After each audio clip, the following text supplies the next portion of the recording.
You are going to sleep tonight on one side or the other, left or right. A decision you make unconsciously, the way you have made it every night for decades.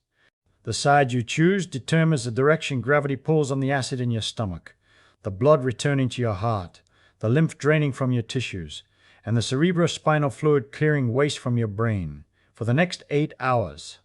Gravity does not pause while you sleep. It acts on every fluid in your body, in whichever direction you are oriented, continuously, until morning. Direction matters. And the physics of why begins with the fact that your body is not symmetrical on the inside. Heart sits left of center. Your stomach curves to the left, with its greater curvature forming a natural reservoir on the left side. Your aorta descends along the left of the spine. Your inferior vena cava, the large vein returning blood from the lower body to the heart, runs along the right. The thoracic duct, the largest vessel in your lymphatic system, drains into the left subclavian vein. None of these arrangements are accidental. They are the products of embryological development that positions every major organ and vessel asymmetrically. And that asymmetry means your body has a preferred gravitational orientation during the hours when you are horizontal and unconscious. Most people have never thought about this. When you choose a sleeping position, you choose based on comfort. Which shoulder feels better against the mattress? Which hip takes the weight more easily? Which direction you habitually face? The internal anatomy is invisible to you, but it is not invisible to gravity. Gravity acts on the acid in your stomach, the blood in your veins, the lymph in your ducts, and the cerebrospinal fluid in your brain according to the direction those structures are oriented. And the direction changes completely when you roll from one side to the other. Start with the organ you will feel first if the orientation is wrong, because nighttime reflux is a gravitational problem, and the physics is specific. Your stomach is not a symmetrical sac. It is a J-shaped organ with the esophageal inlet at the top and the pyloric outlet at the bottom right. Greater curvature, the larger outer curve of the J, extends to the left. Fundus, the dome-shaped upper portion, sits above and to the left of the esophageal junction and acts as a gas reservoir, collecting swallowed air during meals. When you lie on your left side, the greater curvature hangs downward by gravity. Gastric contents: acid, partially digested food, digestive enzymes, pool in the dependent greater curvature, below the level of the esophageal junction. The fundus sits above the gastric pool, holding gas above liquid the way a bottle held with its neck upward keeps the air at the top. The pyloric outlet is positioned above the level of the gastric pool, and gastric emptying proceeds by gravity-assisted flow. When you roll to your right side, the anatomy inverts. Greater curvature faces upward. Gastric contents pool against the gastroesophageal junction, the very point where the esophagus meets the stomach. The fundus, now positioned below the esophageal inlet, pushes gas and acid toward the lower esophageal sphincter. The sphincter must resist both the hydrostatic pressure of gastric contents pressing against it and the gas pressure from the compressed fundus below. Think about what that means for the person who ate dinner 2 hours before bed. The stomach still contains acid and partially digested food. If they lie on their right side, gravity pulls that mixture directly against the junction the sphincter is trying to keep sealed. If they lie on their left side, gravity pulls it away. Stomach is identical. Acid is identical. Sphincter is identical. Different gravitational vector, different outcome. Corey and colleagues, publishing in the American Journal of Gastroenterology, measured this directly using ambulatory pH monitoring. Right-side sleeping was associated with significantly more gastroesophageal reflux episodes than left-side sleeping. Acid exposure time in the distal esophagus was roughly 50% higher during right-side sleeping compared to left-side sleeping. The difference was entirely gravitational. No medication changed, no diet changed, no surgery performed. The only variable was which side of the body faced the mattress. And here is what the sphincter itself is doing during those hours. Because the lower esophageal sphincter was designed for a specific pressure geometry, and sleep position changes that geometry. Lower esophageal sphincter is not a simple ring of muscle. It is a high-pressure zone approximately 3 to 4 centimeters long. maintained by tonic contraction of smooth muscle in the distal esophagus, reinforced by the crural diaphragm, the muscular sling of the diaphragm through which the esophagus passes. Resting pressure of the sphincter is approximately 15 to 30 millimeters of mercury above intragastric pressure. That pressure differential is what prevents the retrograde flow of acid into the esophagus. Sphincter was designed to resist pressure from below, from the stomach pushing upward against gravity in an upright person. That is the geometry it evolved for. Food and acid pushing up, sphincter holding down, gravity assisting the seal. Every time you stand upright, gravity is helping the sphincter do its job, pulling gastric contents downward, away from the junction, while the sphincter holds the line from above. In right, lateral, and supine positions, the hydrostatic geometry changes. Gastric contents sit at the level of the sphincter or above it. Pressure differential across the junction is reduced or reversed. Transient sphincter relaxations, which occur normally during sleep as part of the digestive cycle, are more likely to result in reflux because the contents are already pressing against the junction when the sphincter briefly opens. In left lateral position, gastric contents sit below the sphincter. Pressure differential is maintained. Transient relaxations occur into a dry junction rather than a flooded one. The sphincter opens briefly, as it does throughout the night, and closes again. But there is no acid waiting at the junction to escape through the opening. The anatomy has moved the acid away from the door before the door opens. The difference between waking at 2 in the morning with burning in the chest and sleeping through the night without interruption may be, for the person whose sphincter is marginally competent, whose acid production is normal, whose medication is controlling the chemistry, but not the physics. The difference between right lateral and left lateral position. The acid did not change. The sphincter did not change. The gravitational vector changed. And the vector determined whether acid reached the esophagus or stayed in the stomach where it belongs. If you experience nighttime reflux, the burning that wakes you at 2 in the morning, the bitter taste on waking, the chronic cough that no medication fully resolves, the acid is not the problem. The physics is the problem. The physics is the problem. Gravity is pulling gastric contents toward a sphincter that was designed to hold against downward pressure, not lateral or upward pressure. Left side sleeping restores the pressure geometry the sphincter was built to operate under. Medication you take for reflux reduces the concentration of the acid. It does not change where the acid goes. A proton pump inhibitor makes the gastric contents less acidic, but the contents still pull against the esophageal junction when you lie on your right side. Less acidic fluid pressing against the sphincter for 8 hours still produces irritation, still triggers the cough reflex, still causes the microaspiration that produces the morning hoarseness many reflux patients report. Left side sleeping addresses the vector, not the chemistry. The medication addresses the chemistry, not the vector. The two are complementary, but the position change alone, in the Curie data, reduced acid exposure by 50% without any change in medication. Consider the person taking medication for reflux and still waking with symptoms, still experiencing the cough, the hoarseness, the residual burning. The medication may be working as designed while the physics is working against it. The chemistry is controlled. The gravity is not. The question is not whether the medication is strong enough. The question is which side of the body the treated acid is pulling against for 8 hours. Well, and the gastric anatomy is only the first asymmetry that sleep position loads. Because your cardiovascular system has an equivalent problem, and the physics operates through a different vessel on the opposite side of the spine. Inferior vena cava, the large vein returning blood from your lower body to the right atrium of your heart, runs along the right side of the vertebral column. When you lie on your right side, your body weight compresses the IVC against the spine, partially obstructing venous return.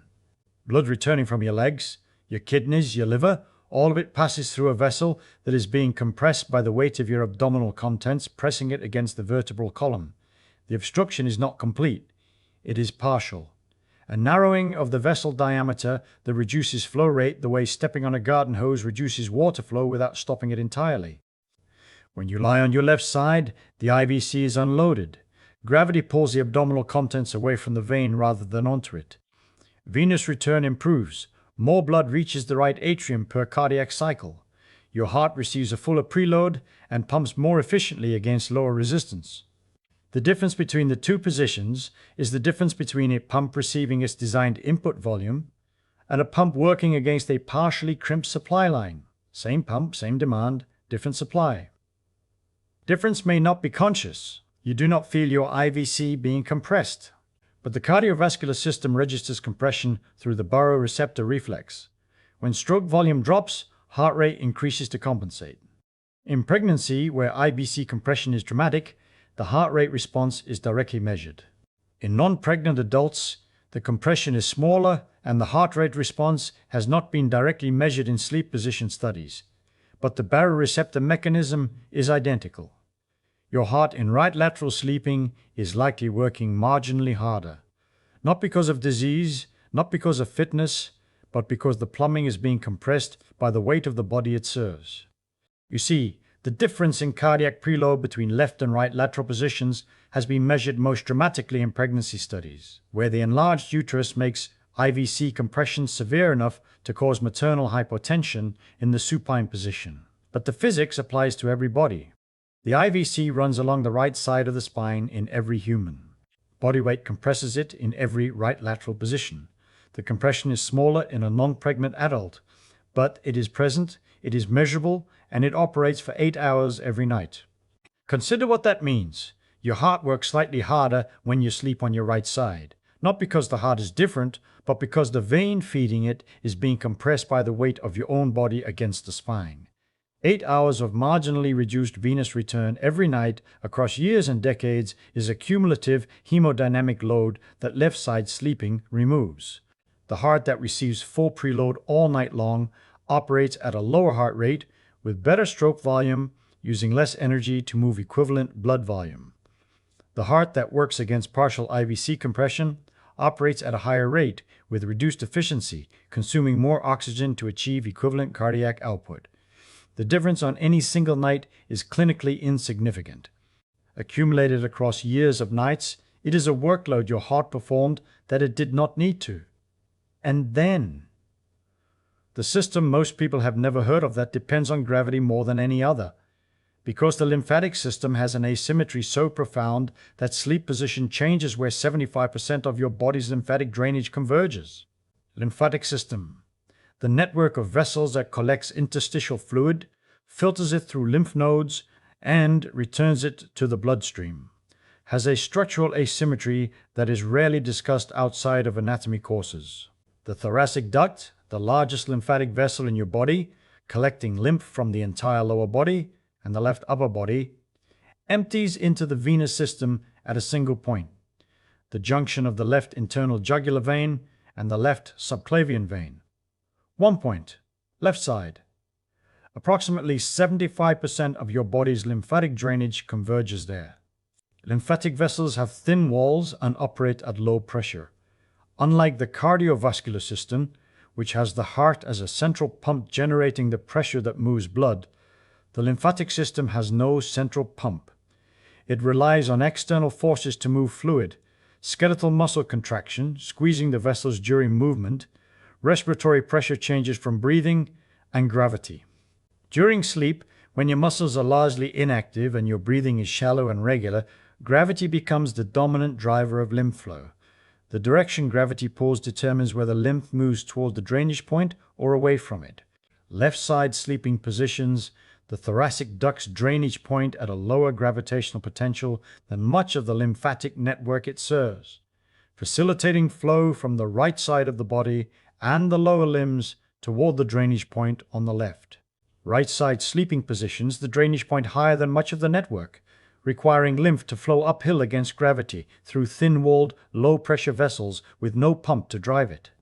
Morning puffiness, puffy hands, swollen ankles, a sense of fluid retention that resolves within an hour of being upright, may be a sign of impeded overnight lymphatic drainage.